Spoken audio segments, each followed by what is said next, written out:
out today?" Her laughter sent me off. It always did.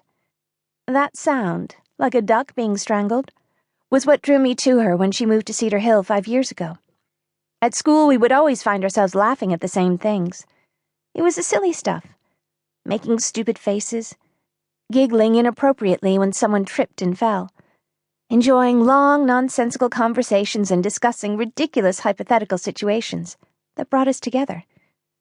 Back then, I didn't know it would be the only friendship that would survive what happened to my family 18 months ago. But it didn't matter anymore, because Millie was the best friend I'd ever have, and the only one I really needed. We laughed all the way through closing up, until we were outside in the balmy night air.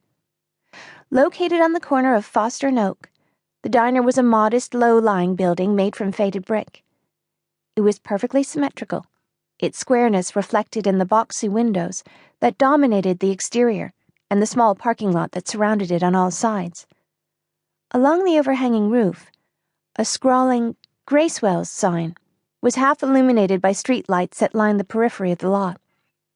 Right across the street, the old library loomed against the night sky, half hidden by a line of neatly clipped trees that continued west, past the general post office, and on down the sidewalk. I was still holding the well-dressed pot of honey as we crossed the empty parking lot. It's not like anyone would care, I told myself. With my Uncle Jack at home nursing his self-induced headache, there was no one official around to claim it.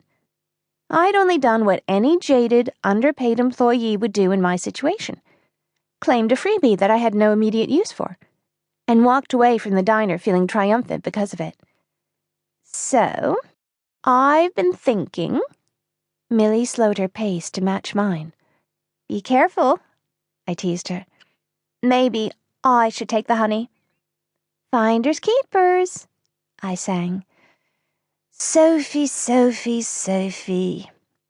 She put her arm around my shoulders and pulled me towards her. We were almost the same height, but while Millie was curvy in all the right places, I was boy skinny and chipmunk-cheeked like my father, though I had inherited his dimples too, which was somewhat of a silver lining. Millie squished her cheek up against mine, as if to remind me of that. I felt her smile. "My best friend in the whole world, ever. Oh, how dull would my life be without you in it. The stars wouldn't shine half as bright. The moon would be but a shadow of its former self. The flowers would wither and—" "No way." I slithered out of her grip. "You can't compliment your way into my honey stash. I'm immune to your charm." Millie scrunched her eyes and released a soul-destroying whine. "You already get the whole freaking diner. Can't I just have the honey?" Even though she was right, inheriting the diner when I turned 18 was hardly my life's greatest ambition. Those were my father's instructions before he went away, which would no doubt be enforced by my gloriously grumpy Uncle Jack, who happened to exude a particularly pungent aura of "I don't take no for an answer." It didn't matter anyway. Millie and I both knew the diner wasn't something to be excited about. It was just one big dead-end headache waiting to crash into my life. But the black ribbon honey pot? That was pretty. A nice surprise to lift the monotony of the day. Millie shuffled behind me.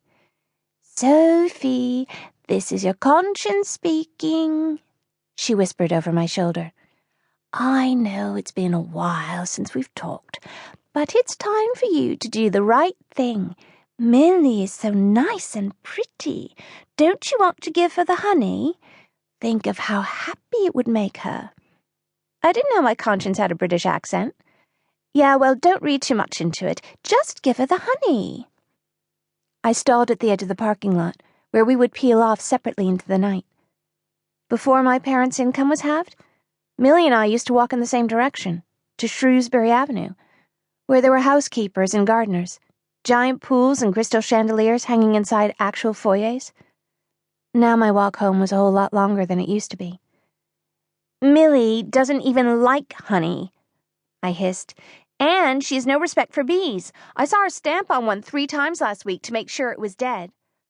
"It's not my fault this country is over..."